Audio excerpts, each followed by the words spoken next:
আসসালামু আলাইকুম। একটা রেসিপি নিয়ে আসলাম বটবটি ভাজির ভর্তা। বটবটিটা ছোট করে কেটেছি। বটবটি ভাজা হবে, ভেজে ভর্তা করা হবে। খেতে খুবই ভালো লাগবে। চিংড়ি মাছ, ছোট ছোট চিংড়ি মাছ থাকবে। এর সঙ্গে দেওয়া হবে ছোট চিংড়ি মাছ নিয়েছি, ধুরি পাতা কুচি, মরিচ, পেঁয়াজ একসাথে ভাজা হবে, ভেজে ভর্তা করা হবে। পেঁয়াজ, রসুন, মরিচ একসাথে ভেজে, সব কিছু একসাথে ভেজে সয়াবিন তেল দিয়ে ভর্তা করা হবে। খেতে খুবই ভালো লাগবে। সঙ্গে ধনেপাতা আছে, অত্যন্ত মজা। বটবটির ভর্তা চিংড়ি মাছ দিয়ে দুর্দান্ত মজাদার ভাত দিয়ে খেতে কিন্তু খুবই ভালো লাগে। চিংড়ি মাছটা সবারই প্রিয়। চিংড়ি মাছ যে কোনো তরকারি দিলে চিংড়ি মাছ খেলে স্বাদটা বাড়িয়ে দেয়। চিংড়ি মাছ যাদের প্রিয় তারা খুবই পছন্দ করে। আমার তো চিংড়ি মাছ খুবই প্রিয়, তাই চিংড়ি মাছের ভর্তা রেসিপি নিয়ে আসছি।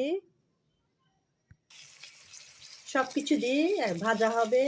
বটবটি আছে, পেঁয়াজ আছে, রসুন আছে, চিংড়ি মাছ আছে, একসাথে নিয়ে ভাজা হবে। সয়াবিন তেল দিয়েছি, 2 চামচ সয়াবিন তেল দিয়েছি, দিয়ে নাড়াচাড়া করা হচ্ছে। হলেই ভর্তা করা হবে। খেতে কিন্তু খুব ভালো লাগবে। নাড়াচাড়া করা হচ্ছে, এভাবে ভেজে নিচ্ছি, নিয়ে ভর্তা করা হবে।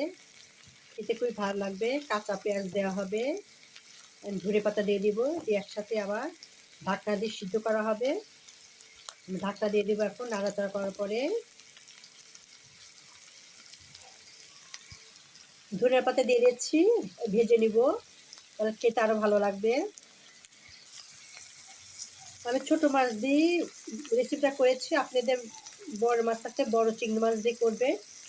ঘরে যা ছিল তাই দিয়ে রেসিপিটা করা হয়েছে। খেতেও কিন্তু ভালো লাগবে। চিংড়ি মাছে বটবটির সাথে একটা স্মেল গন্ধ আসবে, খেতে আরো ভালো লাগবে। আমার ভাজাটা হয়ে গেছে। বটবটি চিংড়ি মাছ দিয়ে মরিচ, রসুন, পেঁয়াজ আছে একসঙ্গে, ধনেপাতা দিয়েছি। এখন লবণ দিয়ে ভর্তা করা হবে। মাটির সারোয়া, এটাকে সারা বলে আমাদের দেশে, দিনাজপুর জেলায় সারোয়া বলে। এটাকে বাঁশে নোড়া বলে। এটাতে আমি ভর্তা করব। খেতে খুবই ভালো লাগবে, কারণ হাতে জ্বালার কোনো হবে না। কারণ মরিচ দিয়ে ভর্তা করলে অনেক সময় হাত জ্বালাফোড়া করে, কিন্তু এটা ভর্তা করলে মিহিন হয়, খেতেও কিন্তু অনেক ভালো লাগে। হাতে 1 চামচ লবণ নিয়েছি। এবার সব কিছু উপাদান দিয়ে একসাথে মিশ্রণ করে ভর্তা করা হবে। আমি এভাবে ভর্তা করে নিচ্ছি, একবারে মিহিন করে ভর্তা হবে। খেতে খুবই মজা লাগবে। আমরা এভাবে ভর্তা করে খাই। হাতে ভর্তা আমরা খুবই কমই খাই, খাওয়াই হয় না।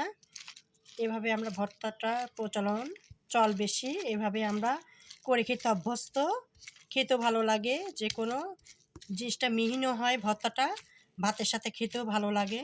কতটা মিহিন হয়েছে দেখতে পাচ্ছেন, কতটা মিশ্রণ হয়ে গেছে। হাতে করলে কিন্তু এতটা মিহিন হয় না, খেতেও কিন্তু খুব ভালো লাগবে। পেঁয়াজ দেওয়া হবে, সরিষা তেল দিয়ে মাখা হবে, খেতে আরও ভালো লাগবে।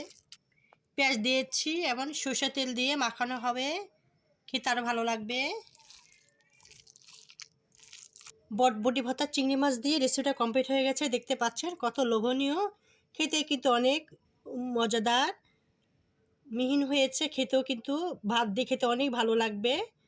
শেষে মুছে খেতে বেশি মজা লাগে। সবসময় শেষের জিনিস খেতে বেশি ভালো লাগে, খেতেও কিন্তু অনেক রুচি আসে। আমি শেষে দেখে মাখিয়ে খাচ্ছি, মনে হয় পেট ভরে যাবে। খুবই লোভনীয় লাগবে, খেতেও কিন্তু খুব ভালো লাগবে। রেসিপিটা যদি ভালো লেগে থাকে, যারা ফেসবুকতে দেখছেন তারা ফলো দিবেন, যারা ইউটিউবতে দেখছেন তারা সাবস্ক্রাইব করে বেল বাটন অন করবেন, নোটিফিকেশন পরবর্তী ভিডিওর জন্য। আমাদের ভিডিওগুলো আপনারা দেখতে পান, লাইক কমেন্ট করতে পারেন। আপনাদের কাছে আন্তরিক শুভেচ্ছা, ভালোবাসা রইল। আল্লাহ হাফেজ।